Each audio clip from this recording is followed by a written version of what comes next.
it's just me and you.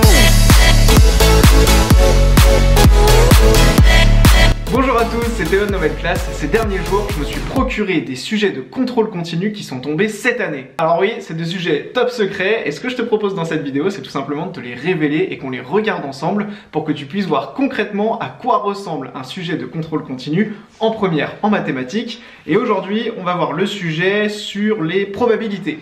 Voilà le sujet, dans cette vidéo on va le découvrir ensemble pour te rassurer un petit peu, tu vas voir c'est pas si compliqué que ça les sujets de contrôle continu. Et puis dans le parcours mathématique sur nouvelleclasse.com, on fait la correction détaillée de ce sujet. Donc je t'invite vraiment à acheter le parcours mathématiques première sur nouvelleclasse.com. On va commencer par lire l'énoncé ensemble. Une urne contient 6 jetons rouges dont un est marqué gagnant et 4 jetons verts dont 3 d'entre eux sont marqués gagnants. Bon là on a clairement un exercice typique, classique sur les probabilités. On tire au hasard un jeton de l'urne et on note les événements. Donc on a des événements en probabilité, c'est très courant. R, le jeton tiré est rouge. V, le jeton tiré est vert. G, le jeton tiré est gagnant. Ok, très clair. Première question, modéliser la situation à l'aide d'un arbre de probabilité. Bon bah là on va faire un arbre de probabilité assez simple. Voilà, première question très simple. Calculer la probabilité de l'événement, le jeton tiré est un jeton vert et marqué gagnant.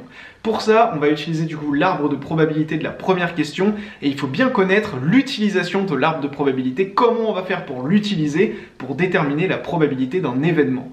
Donc si tu t'en souviens, c'est super, si tu t'en souviens pas, je t'invite à aller voir le corrigé de cet exercice. Soit P de G la probabilité de tirer un jeton gagnant.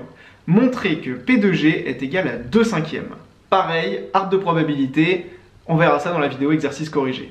Sachant que le jeton tiré est gagnant, calculer la probabilité qu'il soit de couleur rouge. Ok, donc là on a quelque chose qui est inversé, c'est-à-dire maintenant qu'on sait qu'il est gagnant, on veut la probabilité qu'il soit rouge. Donc c'est la probabilité d'un événement sachant un autre événement. Pareil, quelque chose qu'on a vu dans le cours sur les probabilités, assez simple quand on connaît la formule, mais il faut bien s'en souvenir.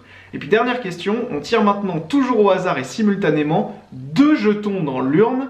Calculez la probabilité que les 2 jetons soient marqués gagnants. Expliquez votre démarche. Donc là, la dernière question, c'est une démarche un petit peu de recherche, quelque chose qu'on n'a pas vu explicitement dans le cours, mais qui est assez simple une fois qu'on a bien compris la situation.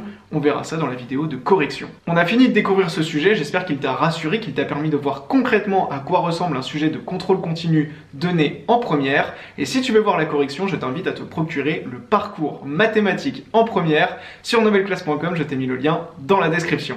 Merci beaucoup à toi et à très bientôt dans la prochaine vidéo Nouvelle Classe. C'était Théo, ciao.